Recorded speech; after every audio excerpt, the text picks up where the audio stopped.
A scream pierces the stormy desert night. Mara runs, clutching her daughter Lila, as lightning flashes and hooves thunder closer. "Keep running, Lila! They're coming for us!" she cries, her voice breaking with fear. Shadows move in the dark, hunting them through the vast Navajo lands. Who is chasing this desperate mother and child?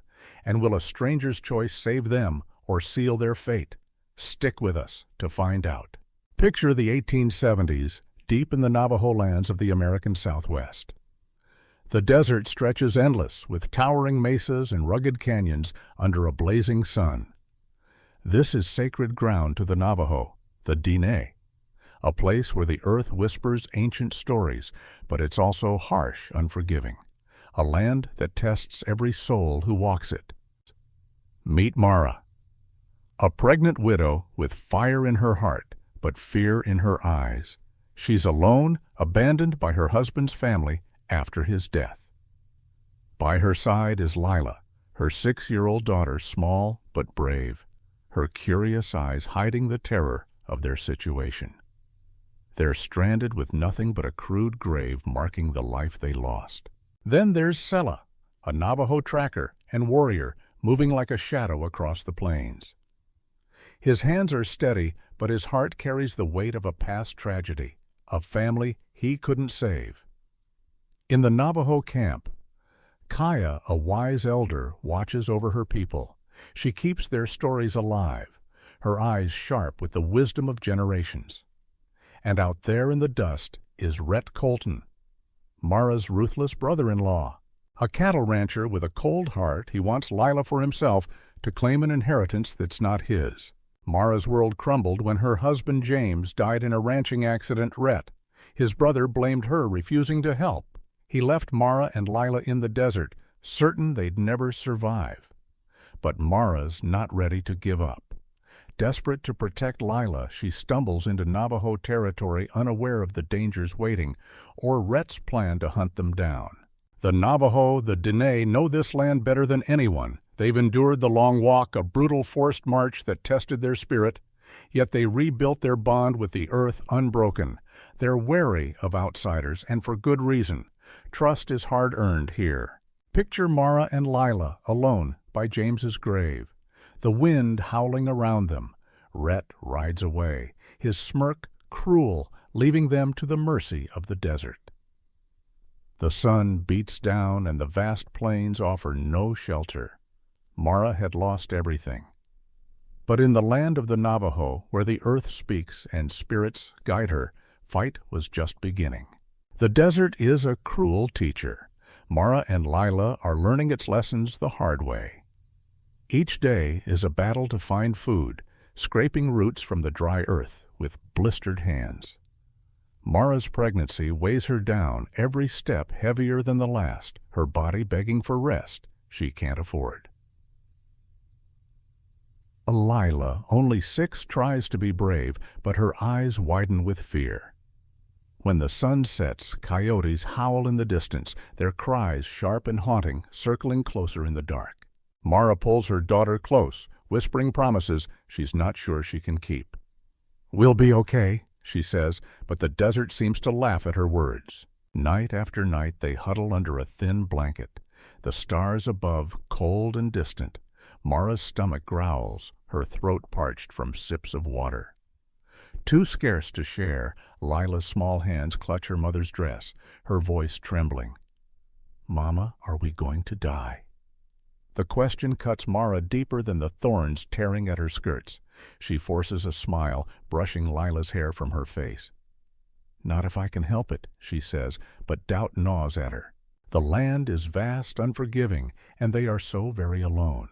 One night the danger becomes real. A gunshot splits the silence, echoing off the canyon walls. Mara's heart lurches. She knows that sound. Rhett's men hired to make sure she and Lila vanish forever have found them.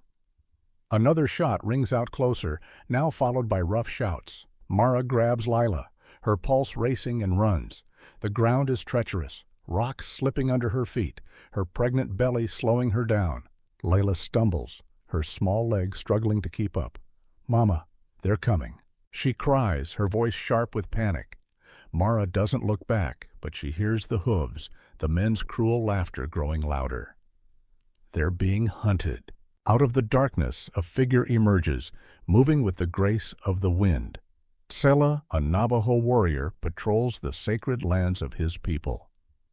His eyes, sharp as a hawk's, catch the flicker of Mara's pale dress in the moonlight. He sees her, fear her desperation, and the child clinging to her. He could turn away, let the desert decide their fate. Outsiders often bring trouble. But Tsela's heart stirs, guided by Hózhó the Navajo, way of balance and harmony. He nocks an arrow, his bow steady, and fires into the night. The arrows whistle, striking the ground near Rhett's men. They curse their horses, rearing, and scatter into the shadows, driven off by the unseen threat. Tsela steps forward, his presence calm but commanding, and gestures for Mara and Lila to follow. Mara hesitates, her breath ragged, but there's no time to question. She lifts Lila and stumbles after Tsela, her legs burning with every step. He leads them through hidden trails, weaving between towering mesas and narrow ravines. Places only a Navajo could know. The air grows cooler, the sounds of pursuit fading. At last, they reach a hidden camp, nestled in a valley, where the glow of campfires dances against the night. Hogans, round and sturdy, stand in quiet rows, their wood and earth blending with the land. The smell of sage and roasted corn fills the air, a fragile promise of safety. But Mara feels the eyes of the Navajo curious, wary, sizing her up. Kaya, the camp's elder, steps forward, her face lined with the wisdom of years. Her gaze pierces Mara, seeing the outsider who stumbled into their world. She pulls Tsela aside, her voice low and firm. Her presence could bring trouble to our people. She warns, the Navajo have fought too hard to rebuild after the long walk, their forced march from these lands. Strangers rarely mean good news. Mara stands with Lila, feeling the weight of Kaya's words, knowing she's a risk in their eyes. But Tsela believes in her, sees a chance to right an old wrong, saving Mara and Lila. He hopes will ease the guilt of a family he lost long ago. By the fire, Tsela kneels beside Mara, his voice steady as he shares the Navajo way. Hózhó means balance, he says. To survive, you must listen to the land, respect every blade of grass, every breath of wind. He shows her how to slice a cactus to find water. Its sharp taste, a lifeline. He points to tracks in the dust, teaching her to read the stories of deer and rabbits. Mara listens, her hands trembling but eager, a spark of strength growing inside her. For the first time she feels the desert might not be her enemy, but a teacher, if she can learn its ways. Mara begins to trust Tsela, drawn to his quiet power, the way he moves with purpose, yet speaks with kindness. He kneels to Lila's level, showing her how to braid grass into a small toy, his patience easing her fears. Lila, too, finds her place. She runs with Navajo children, their laughter like music in the camp. They teach her DNA words simple, ones like she for dog, and songs about the mountains. Lila's smile returns her giggles, lighting up Mara's heart. For a moment, the grief of their past feels far away, replaced by the warmth of this unexpected refuge. But Tsela carries his own shadows. One evening, as the fire crackles, he sits with Mara, his eyes distant. Men came years ago, he says, his voice heavy. They took my family, and I couldn't stop them. I failed them. He looks at Lila playing nearby, and his jaw tightens. I won't fail you. His words are a vow tying their fates together. Mara sees the pain in his eyes, the hope he's pinned on her and Lila. She realizes this isn't just about survival for him, it's about healing a wound that never closed. The camp feels like a sanctuary, but danger lingers beyond the valley. Mara knows Rhett's men won't give up. His greed drives him, a hunger for Lila and the wealth he thinks she'll bring. Every rustle in the night makes Mara's heart skip, her hand tightening around Lila's. The Navajo have given her a chance, a place to breathe, to learn, but trust is fragile, and her past is a storm gathering on the horizon. In the Navajo camp, Mara found refuge. But can she earn their trust before her past catches up? The days ahead will test her, and the answer lies in the courage she's only beginning to find. The desert hides no secrets for long. Rhett Colton, burning with greed, learns Mara and Lila are still alive, sheltered in the Navajo camp. He's not a man to let defiance go unpunished, gathering a band of outlaws. Hard men with harder hearts, he sends them to raid the camp and seize Lila. To Rhett, she's not a child, but a key, a way to claim his brother's inheritance. Dust rises on the horizon, a warning of the storm coming. Mara feels it, a chill that settles deep in her bones, even as she works alongside the Navajo weaving baskets and sharing their fire. Kaya, the Navajo elder, watches Mara closely, her eyes sharp as flint. She sees the strength growing in this outsider, but needs proof it's real. One morning, as the sun paints the canyon gold, Kaya calls Mara to her hogan. "You want to stay among us?" she asks, her voice steady but probing. "Then show you honor our ways." She invites Mara to join a sacred ritual, a ceremony, to thank the land for its gifts. Mara's heart races, but she nods, determined to prove she belongs. Kaya teaches her a Navajo prayer, words that hum with the weight of centuries. Mara repeats them, her voice shaky at first, then stronger as she learns to offer cornmeal to the earth, a gesture of respect that feels like a promise. The ritual begins at dusk. The camp gathered in a circle, their faces lit by firelight. Mara stands among them, her hands trembling as she scatters cornmeal, the grains catching the glow of the flames. The prayer flows from her lips, halting but earnest, and the Navajo watch in silence, their eyes measuring her heart. Lila sits nearby, clutching a small woven doll, her wide eyes fixed on her mother. Mara feels the land beneath her vast and alive, and for a moment she's not just a stranger, but part of something bigger. The ritual ends, and a murmur of approval ripples through the camp. Kaya's gaze lingers, not yet warm, but no longer cold. During the ritual's quiet moments, Tsela pulls Mara aside, a bow in his hands. "You're learning to live here," he says, "but living means protecting." He places the bow in her grasp. Its weight, unfamiliar, a challenge. Mara's arms ache as she tries to draw the string. Her arrows flying wide, kicking up dust. Frustration burns in her chest, but Tsela's voice is calm. "Breathe with the bow, not against it." She tries again, her muscles straining, her focus narrowing. Finally, an arrow strikes the target, a soft thud that echoes in her heart. She looks to Tsela, then to Kaya, who watches from a distance. The elder's nod is slight, but it's enough, a cautious respect earned through sweat and will. The camp's fragile peace breaks when a Navajo scout gallops in his horse, lathered with sweat. "Men are coming," he says, his voice tight. Armed on horseback not far, the words hit like a stone. Rhett's outlaws are closing in, their greed, pulling them closer. The camp springs to life, warriors sharpening spears, stringing bows. Their movements swift and sure. Children are ushered to safety, and the air grows heavy with purpose. Mara watches, her stomach twisting. She knows this danger follows her, a shadow she brought to these people. Kaya finds Mara by the fire, her presence like the weight of the canyon itself. "Your enemies are ours now," she says, her eyes searching Mara's face. "If you stay, you must fight with us. If you run, you abandon the balance we've taught you." The words land hard, a choice that could break her. Stay and fight, risking Lila's life in a battle not her own, or flee into the desert where Rhett's men wait like wolves. Mara's hands clench, her mind racing. Lila's laughter echoes from the hogan, a sound that anchors her. Running feels like surrender, but fighting feels like madness. Kaya steps closer, her voice softening but firm. The wind carries both storms and healing, she says, a Navajo proverb that cuts through Mara's fear. You choose which to follow.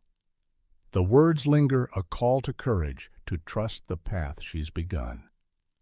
Mara looks at the camp, at the warriors ready to defend their home at Tsela, checking his bow at Lila's small figure in the distance.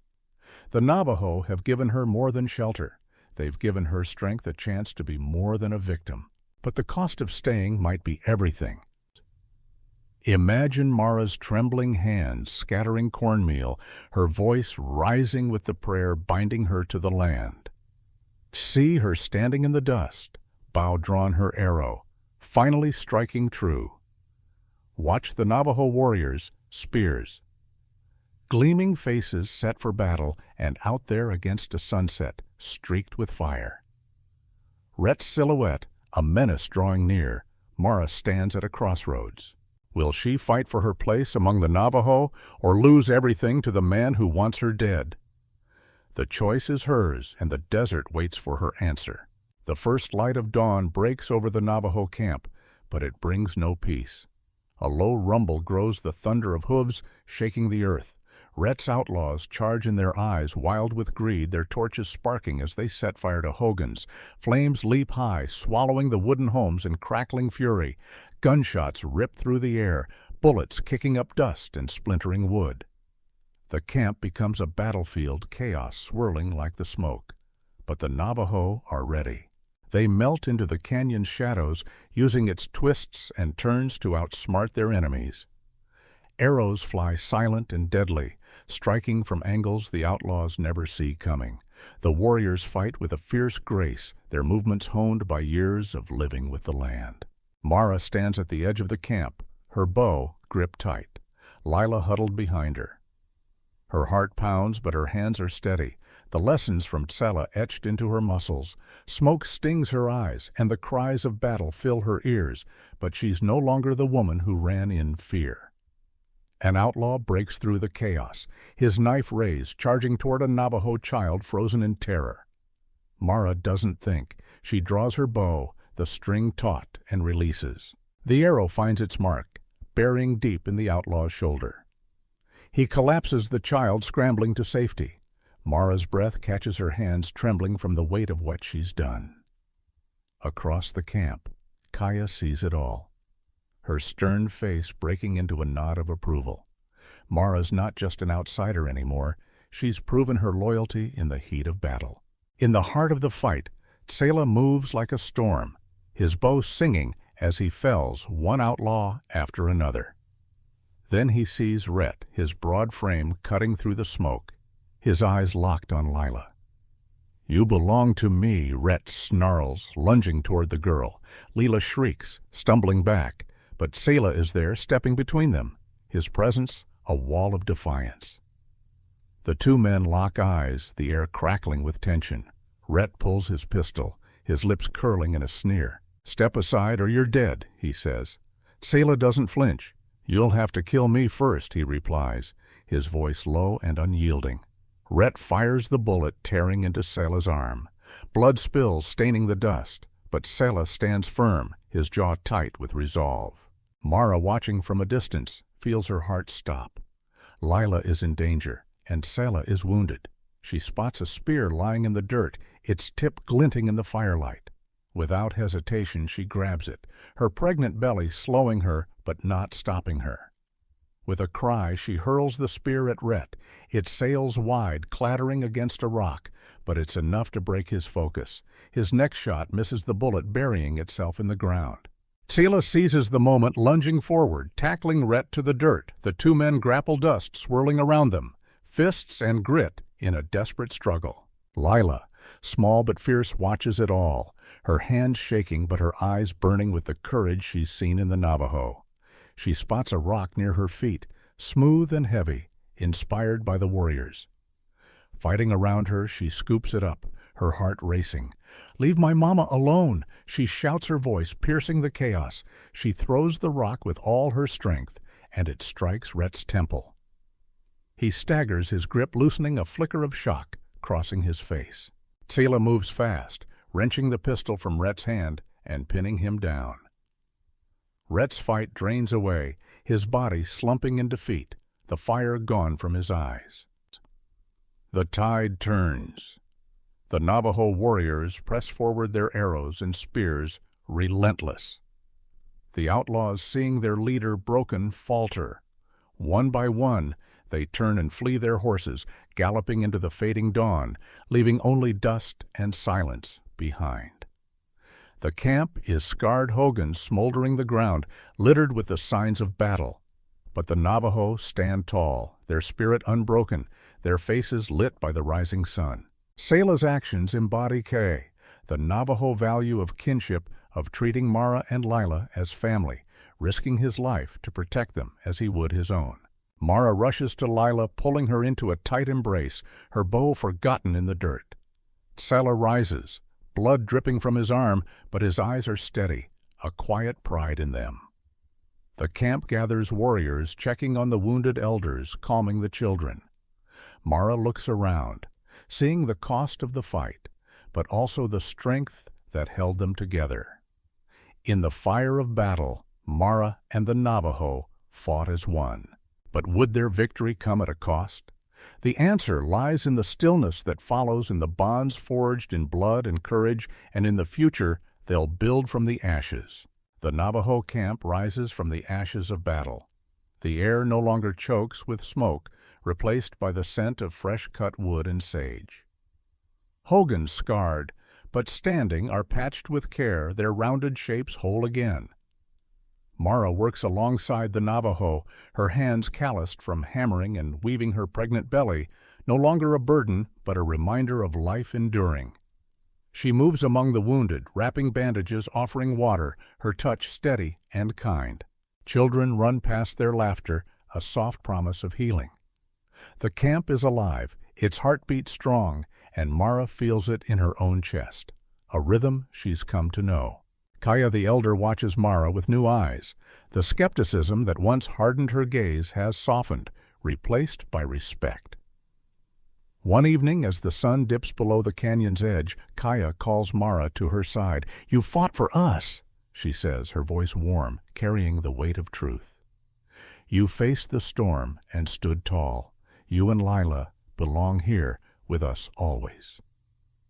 The words sink deep, wrapping around Mara's heart like a blanket. She nods, tears stinging her eyes, not from grief, but from gratitude. For the first time since she was abandoned, she feels a place to call home. Tsela, his arm bandaged but healing, sits by a fire, the glow casting shadows on his face. He's quieter now, but there's a lightness in him, a burden lifted. Mara joins him, Lila curled up nearby, asleep after a day of playing with Navajo children. "I lost my family long ago." Tsela says, his voice low, steady. "I couldn't save them. And it broke me, but you and Lila, I kept you safe." That's enough. His words carry redemption, a wound closed by courage. Mara reaches out her hand, resting on his, a silent thank you for the strength he gave her, for the family he became. Mara thinks back on her journey, the woman she was when Rhett left her to die. She was broken, then clinging to Lila in a desert that offered no mercy. The Navajo changed her, not just by teaching her to find water or shoot a bow, but by showing her Hózhó, the way of living in harmony with the world, with herself. They taught her Ka'we, the bond of community, of standing together through pain and joy. She looks at the camp, at the families rebuilding, at the children weaving through hogans, at the stars beginning to prick the sky. This is more than survival. It's a life she never dared dream of. One night, Mara and Lila sit with Tsela and Kaya under a sky blazing with stars. The canyon walls rise around them, ancient and silent, holding their stories close. Kaya's voice, rich and steady, weaves a Navajo tale. The stars are guides. She says, pointing to the twinkling lights, they lead lost souls home to where their hearts belong. Lila leans against Mara, her small hand tracing the stars, her eyes wide with wonder. Mara listens, feeling the story settle in her bones. She was lost, once adrift in grief and fear, but the Navajo, the land, the stars, they guided her here to a new beginning. Mara makes her choice clear and unshakable. She and Lila will stay building a life among the Navajo, rooted in the land that tested her and the people who lifted her up. Days later, she stands in the desert, the dawn painting the mesas gold. Lila is beside her, a small bow in her hands, her face bright with focus. Mara guides her, her voice soft but proud. "Pull steady like the wind," she says. Lila releases the arrow, and it flies, true, a soft thud in the target. They laugh, their smiles mirroring each other, joy woven into the morning light. The desert stretches before them vast and serene, no longer a threat, but a home. Mara found more than survival. She found a home, a family, and the Navajo spirit that taught her to walk in beauty. The stars above shine on her new path, and the earth below holds her steady. This is her story, one of resilience, of love of a woman, reborn in the heart of the Navajo lands, ready to face whatever comes next, with Lila by her side. The Navajo people have carried stories of courage for centuries, tales of strength and harmony woven into the land itself. What's a lesson from their wisdom you'll take with you? Hit that like button if this story moved you, and subscribe for more tales of resilience and hope. Drop a comment below. Share how Mara and the Navajo inspired you. Want to dive deeper? Check out our other videos on Native American history and share this one to spread the beauty of Navajo culture. As we close, picture the sweeping Navajo landscapes, canyons glowing under the sun. Traditional dances alive with color and crafts shaped by skilled hands. Soft Navajo flute music plays, carrying you away. We thank our Navajo consultants for guiding us to tell this story with truth, our voice actors for bringing it to life, and our production team for their heart and craft. Stay curious, and we'll see you in the next story.